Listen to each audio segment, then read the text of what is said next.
It's always sometimes interesting hearing that. It read, thank you. Because it's been an interesting week. And I think I'm not the only one that's feeling some weird energy, so. Anyway,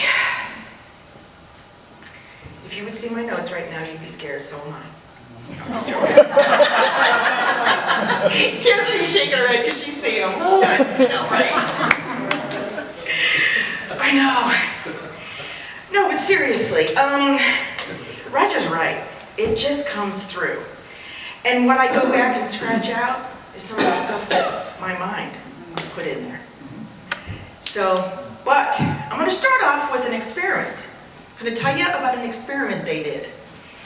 So they put 4 people in a lobby, waited for a woman to come in, and she sits down, and every time there would be this beep, the 4 people would stand up and sit back down. Do you know what only took 3 times of them doing this before the woman started standing up with them and sitting back down? She doesn't know why, she didn't ask, nothing. She just continued, just starts doing this behavior. The 4 people disperse out of the lobby. She did it even when she was by herself. So this guy, not a part of the original experiment, they're just observing, shows up, sits down, takes 2 times of her standing up at the beep. He's like, what are you doing? And she says, well, everybody was doing this when I came in, so I just doing because that's what I thought everybody was supposed to be doing. So I'm doing what I thought I was supposed to be doing. So guess what he does? Joins her. Yes! He starts standing up too. Yeah. Yes. This actually moves into 4th, 5th, 6th removed. So these people are mimicking each other. They're just mindlessly getting up, doing the same thing that they thought they were supposed to do because other people were doing it too, when it was really just a fake, made-up thing. They did it with elevators as well, where a person would walk on the elevator and people were all facing a go-nowhere wall, and eventually the person would turn with them. They walked in an elevator where a guy was facing up and they all stayed standing there watching him in the back of the wall. Until he finally got nervous enough, he turned around and faced the back of the wall too. The third part of that was the person got on the elevator, and not only did they get them to face the way they were, they moved, so the person moved too. They moved, and the person moved too. Scary kind of, right? They rewired themselves and created a new norm based on fake, false information. I bet that never happens in our lives, does it?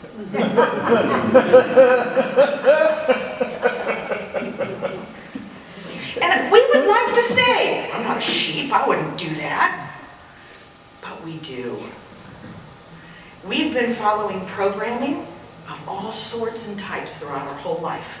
Whether it was given to us by family and friends, whether it was given us institutionally through religion or churches or institutions of education, the telephone media, okay, the media, okay, I was getting there. The media, all kinds of different things. We're shaped and programmed this way. How often do we truly look within and face ourselves? This is hard. It's hard to be one of the few that look at the madness of civilization and can still see the good and still seek the good in it. It's a bit of a lonely place to be. It's not an easy thing to do. It's much easier to keep focusing out here and putting our control out there rather than taking it for ourselves. When we look out there all the time for our answers, it makes you more susceptible to this kind of influential and programming kinds of things. So Eckhart Tolle gave us a nice quote.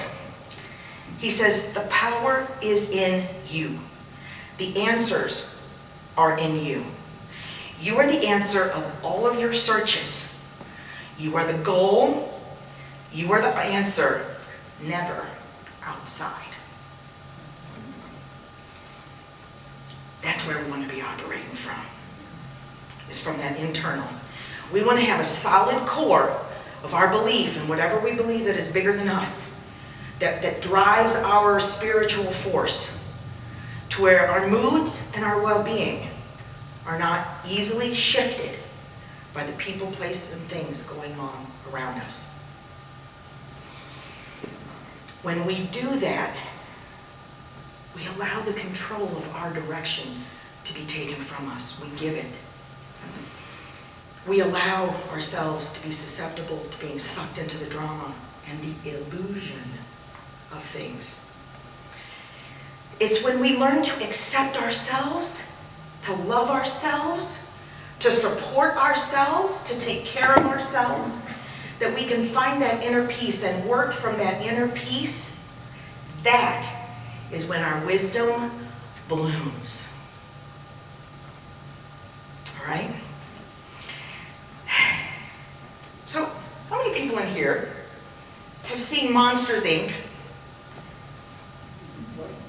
Anybody not seen the cartoon or the TV show Monsters, Inc.? Okay.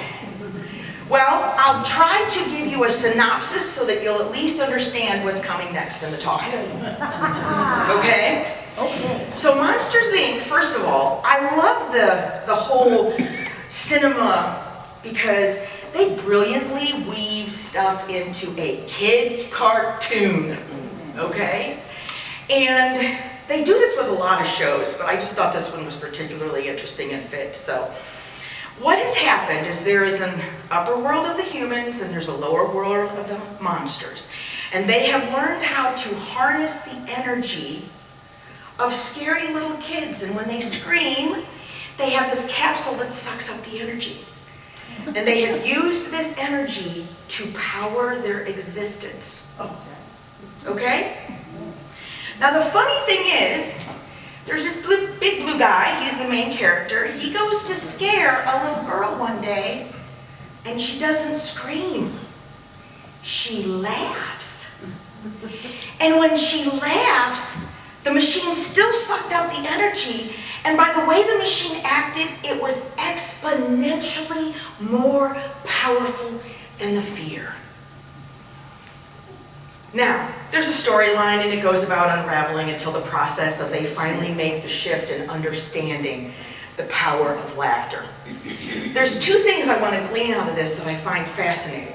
The first one is separation. They're real serious about the separation.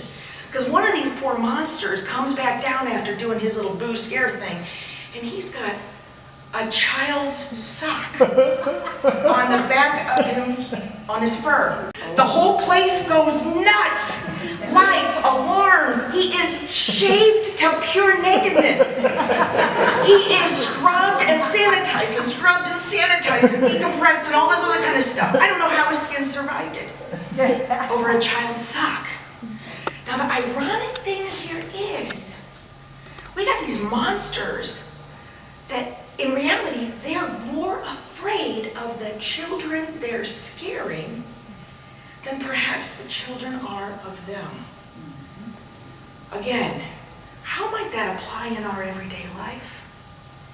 Think about that. Shelve that and chew on that sometime. So, the second thing I want to talk about is the power of the fear.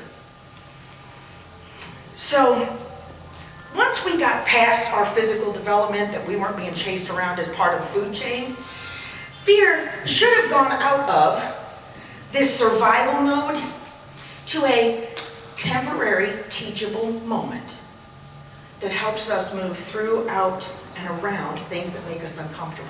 That's what fear really should be in our lives. However,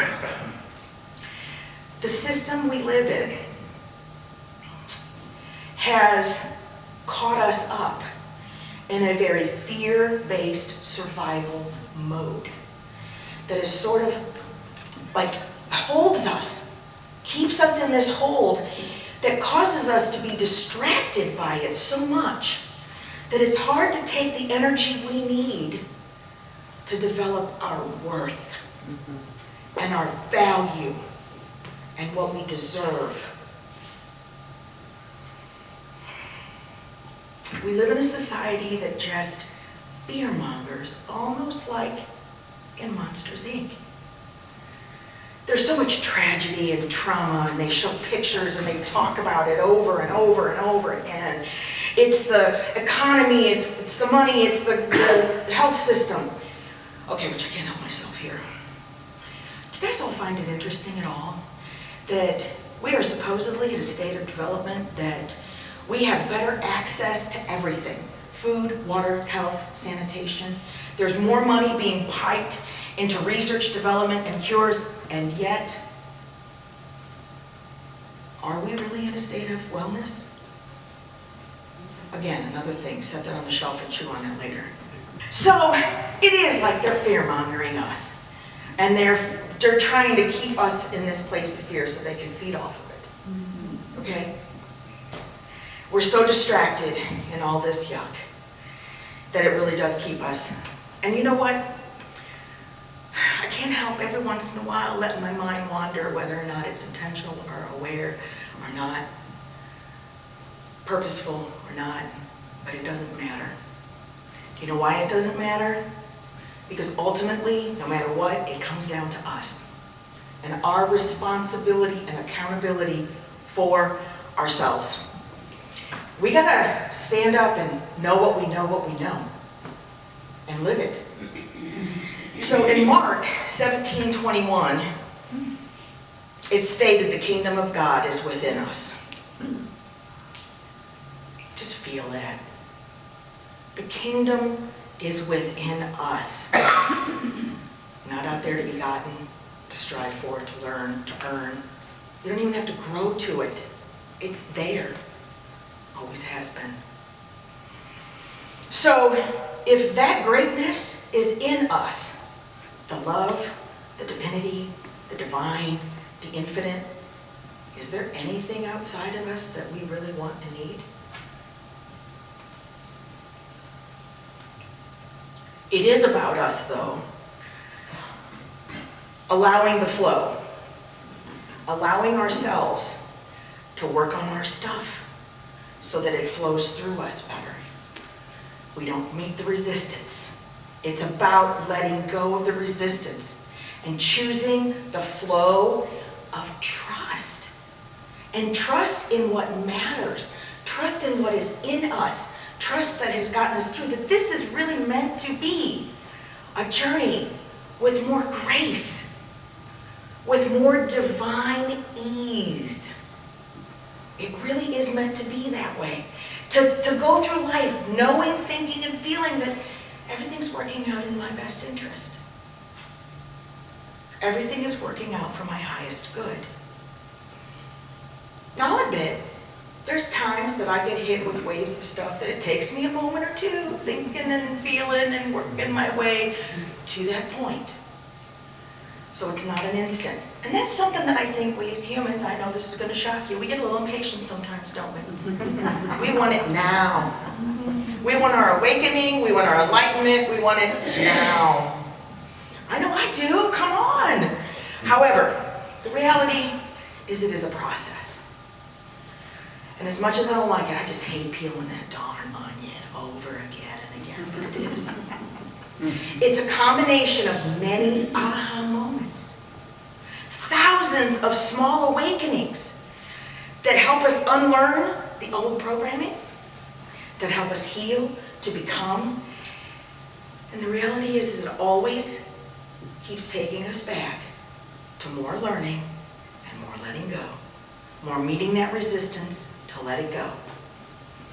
It's not an instant rising. Now, not that we don't have those wake-up moments. We have those, holy cow, it's going to take me a little while to digest this. Seriously. But in general, it is a very slow rise in a process like that. And it starts with honesty. Honesty with ourselves, of who we really are. Are we doing our internal work with intention? Without judgment, without comparison. So it's about being honest with it. And why I really stress this, without judgment, without comparison, because there's always going to be people that have it worse than you or better than you. But does that change your experience? No. You cannot say, well, they got it harder than me, I don't know why I'm crying about it. Because you have the right to cry about it sometimes. Do you know what I'm saying? So there's no comparison. Again, that wads you up and slows you down. Judgment. I have to be careful sometimes of like, what am I thinking? What am I doing? Why did I do that again? You know, that kind of stuff. What happens though is we start looking through the world through only our human eyes. I've mentioned this before. They're beautiful, it's wonderful, it's a great way to see certain things. But no matter what, the human world eyes are limited. And its ability and the context that it has to filter through is limited. But our spiritual self, that Eckhart Tolle, Joe Dispenza all talk about stepping beyond yourself to where you're a watcher, you're observer of everything that's going on, including yourself, including how you're acting in a situation, without the judgment and the comparison to slow you down. And get ourselves to the point to learn how to operate from that spiritual place that's protected and safe. It allows us to be softer. It allows us not to become hard and calloused by the life or world around us. Living from that spiritual place allows us to navigate through the necessary pain without making more pain or turning it into hate. It also allows us to not get bitter and allow the sweetness of life. It allows us to see the beauty of what this world really is. I'm looking at it. I saw some beautiful beach pictures from Christine's vacation. It was gorgeous. You know there's something more. Dana posts beautiful pictures from all over the world all the time. You know, they don't talk about all the people that show up during the traumas and dramas enough, that carry, that help, that provide, that clean, that take care of. They'll spend this much of a newscast on that. Okay. So even if people think we're crazy for thinking this is a beautiful world, I'm okay with that. Because I'm choosing to not be stuck. I'm choosing to watch how I talk to myself. I'm choosing to deal with my unresolved trauma so I don't keep carrying it around and oozing it on other people. I'm going to do my internal work. I'm going to self-care. And not just the golf and the workout and the nails and the massages. Those are all wonderful, beautiful things. I'm talking about getting connected with that kingdom. The kingdom within yourself. Spending time with yourself. Make it a habit as you walk through life to ask yourself, wait a minute, what am I feeling? What's going on inside of me right now? Without the judgment and without the comparison. And to just go, okay, what is it that I need? How can I be for myself what I need? It could be advocating for yourself. It could be hanging out with friends of like mind. It could be taking a nap without guilt. I'm working on that second part. This is it, guys. It's that shift into ourselves and taking better care of ourselves, of supporting our love and loving ourselves, because that's really how we're going to be the change the world really needs, by us doing our work, not fighting the system, not fighting at all, just being yourself, being who you were meant to be all along, and from a place that's been there the whole time. You've got the kingdom in you.